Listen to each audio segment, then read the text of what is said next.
Marion Costero has traveled from Brazil to discover the place where the tonka bean, her favorite ingredient, grows. Hola. She has come to Arapao to join in the harvest with the villagers. Shall we go? Yes. I'll call the guys. Victor, let's load up the boat. Hello. Hello. How are you? Fine. Is there a lot of serapia this year? Yes, there's a lot. How many people are harvesting? At the moment, there are around 40 families harvesting serapia. From the Arapao community? There are around 20 from the community. And during your expeditions, how long do people generally spend harvesting in the forest? They stay there while there's serapia to pick, around 2 months. So there are camps in the forest, and the people stay there for 2 months during the harvest. Yes, we camp in the forest. But they're not permanent camp.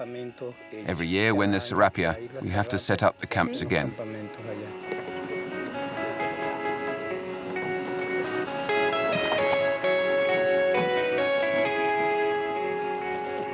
Marion is going to join the camp in Suapora that is a 1-hour canoe trip from Aripao.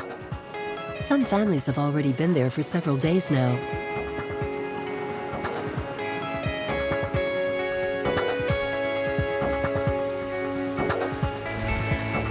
She is accompanied by Manuel Martinez, an Aripaño who has been picking tonka beans for more than 30 years. Manuel knows the forest very well and will be able to guide Marion.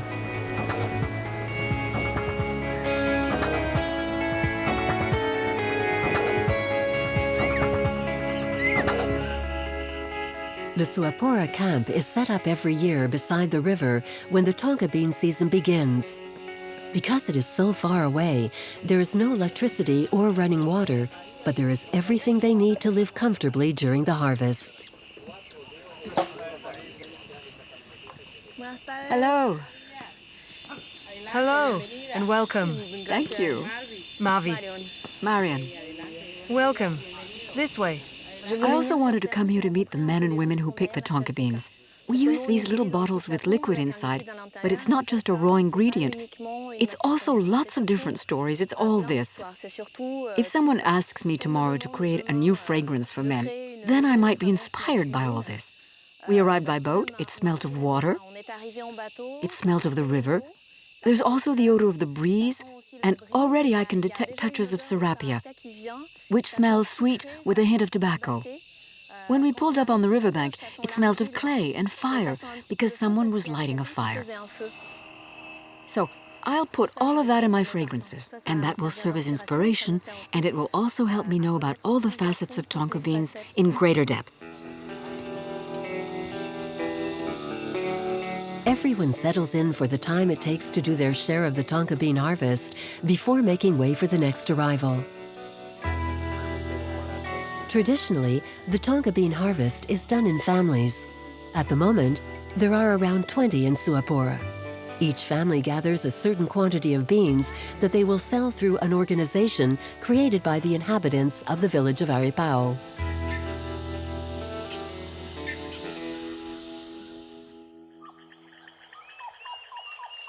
The Picas leave from the Suapora camp.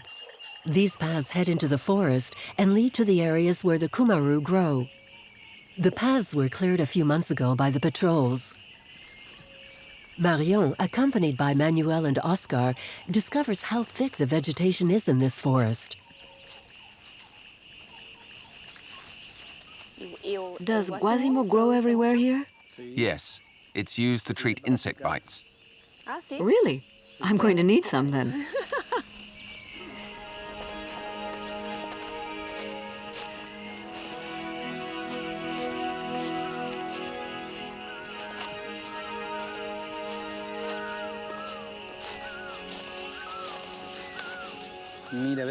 Look at that tree. It's called a tacamaraca.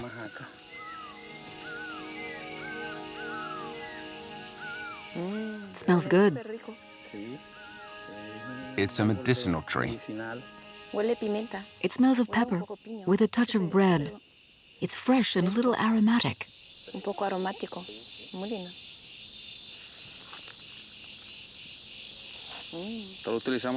We also put it in water. It's very refreshing and delicious. Do you use it a lot? Yes. Qué bueno. Guacamaca. Takahamaca. Vamos. Shall we go?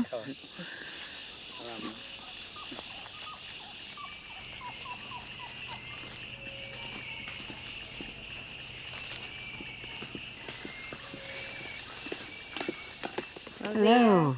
Hello. So that's pisado? Yes. That's what we do with the serapia. We pile up the fruits and then break them to release the kernel.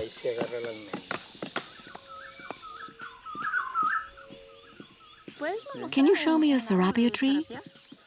There's one right here. But this is a young specimen. Do they grow very big? It'll become much bigger. So big? Yes, but it's already fruiting. We're going to harvest it. Can you tell me about the tree from a botanical point of view? I would, with pleasure, but there's someone here who can tell you more than me. A botanist named Astur de Martino. Is he around? Yeah, he's just nearby. Take that path, go down there and turn right, cross over, and then you'll find him. Okay, I will. Thanks. See you later.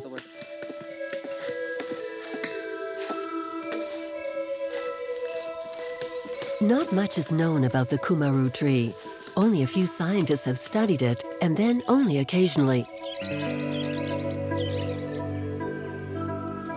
Astur de Martino is a forest engineer.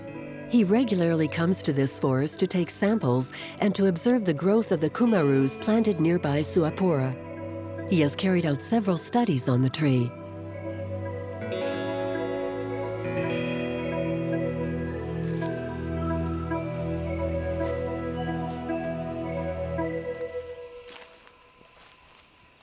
Hello. Hello. Are you Astur? Yes? Marion Costero. Hello, Marion. Is this a serapia tree? Yes, it is. The serapia tree that grows in the late secondary forest cannot grow in older forests.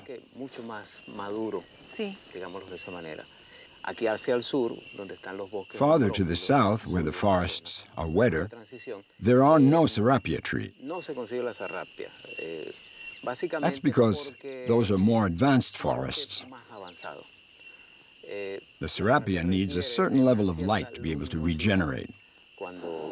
It can't survive in those wet forests, unlike sciaphilic trees that love shade.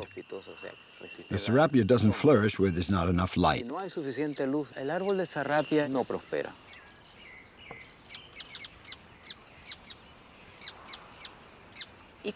And what is the biological name of the tree? The scientific name? Scientific. The scientific name for the serapia is Dipteryx punctata. Dipteryx is the genus and punctata the species. The serapia is not the only species of Dipteryx. There's also Dipteryx odorata and rosea, as well as another that we call the Brazilian, or Dipteryx trifoliata, which has 3 little leaves. While this one, here's the leaves, you see? Yes. This is a serapia branch. There are 1, 2, 3, 4, 5, 6, 7 leaves. They are folioles. With the trifoliata, which is a smaller tree, there are only 3. You see? Okay, and you choose to use these rather than the others for their concentration in Coumarin?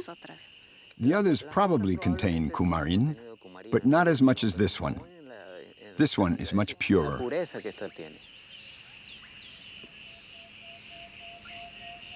In Venezuela, cumarus can grow up to 30 meters tall. The quantity of fruit they produce varies according to a 3-year cycle.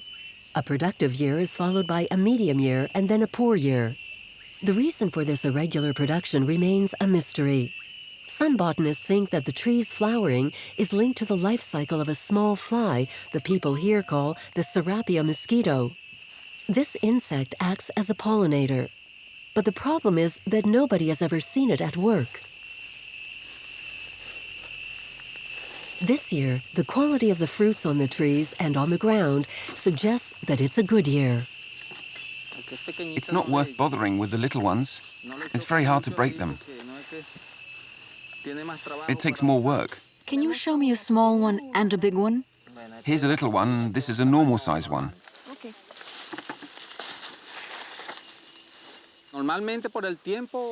Normally, the fruit of the serapia starts to break off during the last days of February and early March. It starts to break off because it's ripe. The fruit falls naturally. We don't damage the trees with sticks or anything like that.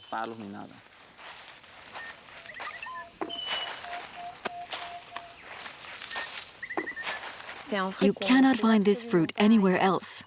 The tonka looks a little like a plum, but it already smells very strong. It smells of caramel, and when you open it, there's a kind of flowery pulp that's similar to a date. The big difference between the fruit and the bean is that the fruit has a little more caramel and not so much almond. The extract of the bean that we use in perfumery has a hint of bitter almond and a touch that is almost cherry-like. But the fruit here is very similar to a date, with a touch of dried fig. It's more aromatic in that it almost has a touch of incense.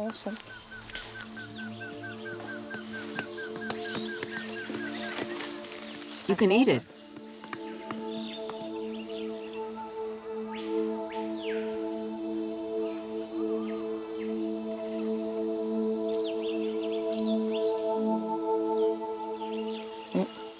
It's a little green, but it's good. It tastes like nuts with a touch of plum, but with a little more floweriness and not so juicy. But it's very good.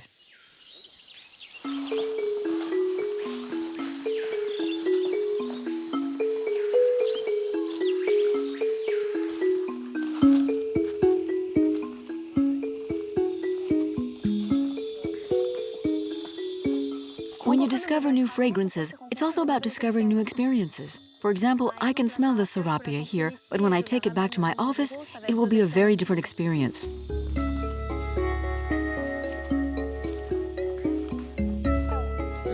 The olfactory sense is the sense most closely linked with memory. So you perceive fragrances through the filter of your memory.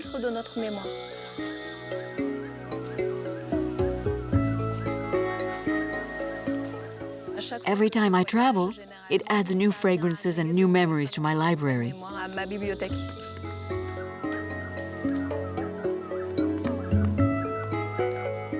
I never stop breathing, so I never stop working.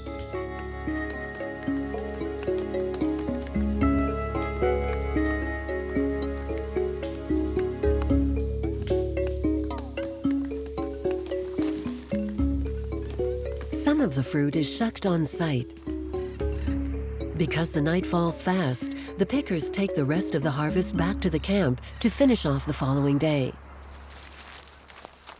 On the way back, Marion's senses remain very open to discovering the other treasures this forest has to offer. What a lovely flower. Yes. What is it?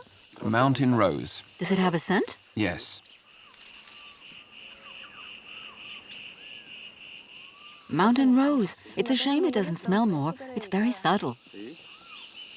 It's a medicinal flower. It's really beautiful. Yes, it is. There are mangoes and bananas. Lemons. Lemons too?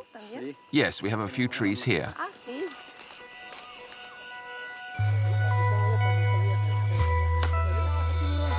It's been a long day. The river water offers some refreshment to the Aripaños until nightfall, when the crocodiles come out to play.